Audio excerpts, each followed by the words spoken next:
నర్సీపట్నం నియోజకవర్గం మాకర్పల్లి మండలం అండి, జీకోడూరు గ్రామం. పవన్ కళ్యాణ్ గారు పార్టీ పెట్టిన తర్వాత ఒక మాట చెప్పారు, రబ్బర్ చెప్పులు వేసుకొని పూరు గురించి వచ్చిన వాళ్ళతో రాజకీయం చేస్తున్నారు. దానికి ఉదాహరణ నేనండి. 2020లో నేను మా గ్రామం నుండి ఎంపీటీసీగా పోటీ చేయడం జరిగిందండి. మా తల్లిదండ్రులు కానీ మా తాతలు ఎవరో రాజకీయాలు లేరు, కానీ పవన్ కళ్యాణ్ గారిని స్ఫూర్తిగా తీసుకొని నేను 2020లో కేవలం నాయకులు లేకపోయినా సరే ఒక 15 మంది జన సైనికులతో పాటు ప్రచారం చేసి వాళ్ళ చందాలతో ప్రచారం చేసి నేను ఎలక్షన్లో పార్టిసిపేట్ చేయడం జరిగింది. ఆ ఎలక్షన్లో కేవలం నేను 13 ఓట్లతో మాత్రం ఓడిపోయానండి. 912 మంది మా గ్రామ ప్రజలు నాకు ఓట్లు వేశారు. ఈ సభాముఖంగా జీకోడూరు గ్రామ ప్రజలు ప్రతి ఒక్కరికి కూడా ఈ సభాముఖంగా హృదయపూర్వక ధన్యవాదాలండి. అలాగే ఇక్కడికి వచ్చిన జనసేనకు ఒక మాట చెప్పదలుచుకున్నాను. నేను 7 సంవత్సరాల క్రితం మీలాగే ఎక్కడో చివరి కూర్చునేవాడిని, కానీ ఈరోజు ఈ వేదిక మీద మాట్లాడుతుంటే దానికి కారణం పవన్ కళ్యాణ్ గారి జనసేన పార్టీ. సామాన్యులు కూడా రాజకీయం చేయాలంటే అది ఒక జనసేన పార్టీలోనే సాధ్యం. ఈ యొక్క విషయాన్ని ప్రతి ఒక్కరూ గమనించి మన పార్టీ కోసం మీ యొక్క సాయశక్తి ప్రయత్నం చేసి పార్టీని అభివృద్ధి చేస్తాను కోరుతున్నాను. ఇంకొక విషయం అండి, నేను ఓడిపోయిన తర్వాత ఇంటికి వచ్చేటప్పుడు ఒక పెద్ద దారిలో కనిపించాడు. ఏమైంది అని అడిగాడు. ఓడిపోయినా అన్నాను. అంటే ఆయన ఒక మాట అన్నాడు, ఓడిపోయావు 5 ఓట్లు అన్నాడు. 13 ఓట్లు అన్నాను. నీది ఓటమి కాదు, నీ వాళ్ళ రాజకీయ భవిష్యత్తు అంత ఉండదు నీ వయస్సు. అలాంటి తెల్ల చొక్కలకి గడగడలాడించావు, నీది నిజమైన గెలుపు అన్నాడు. ఆ మాట ఎప్పటికీ మర్చిపోలేను. నాకు ఈ అవకాశం ఇచ్చిన మీ అందరికీ ధన్యవాదాలు తెలుపుకుంటూ, అన్న హ్యాపీ బర్త్డే. మళ్ళీ నేను జీవితంలో చెప్పగలలో తెలియదు, అడ్వాన్స్ హ్యాపీ బర్త్డే. జై జనసేన, జై Hind. Thank you. Venkatesh చూపురపల్లి.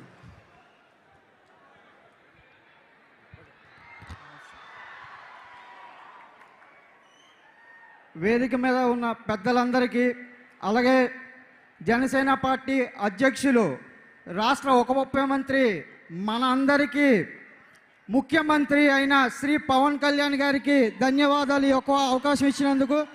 Sir, నేను చీపురుపల్లి నియోజకవర్గం, విజయనగరం జిల్లా. నా పేరు పెద్ది వెంకటేష్. నేను MBA చేశాను. ఒక అకౌంట్స్ మేనేజర్గా పనిచేస్తున్నాను. ఒక అకౌంట్స్ మేనేజర్గా పనిచేస్తున్న వ్యక్తిని తీసుకొచ్చి రాజకీయాల్లో నిలబెట్టిన వ్యక్తి శ్రీ పవన్ కళ్యాణ్ గారని మళ్ళీ మన జన సైనికులందరికీ తెలియజేస్తున్నాను సార్. ఒక సామాన్య కుటుంబం నుంచి నేను ఈరోజు వచ్చాను సార్. అలాగే విజయనగరం జిల్లా అంటే కుటుంబ పాలనలో మగ్గిపోయి ఉన్న ఒక నియోజకవర్గం, అలాగే జిల్లా నుంచి నన్ను గుర్తించి ఒక మండల అధ్యక్షుడిగా ఈరోజు చేసిన వ్యక్తి శ్రీ పవన్ కళ్యాణ్ గారు. ఒక సామాన్యుడి చేత కూడా రాజకీయాన్ని చేస్తానన్న వ్యక్తి శ్రీ పవన్ కళ్యాణ్ గారు.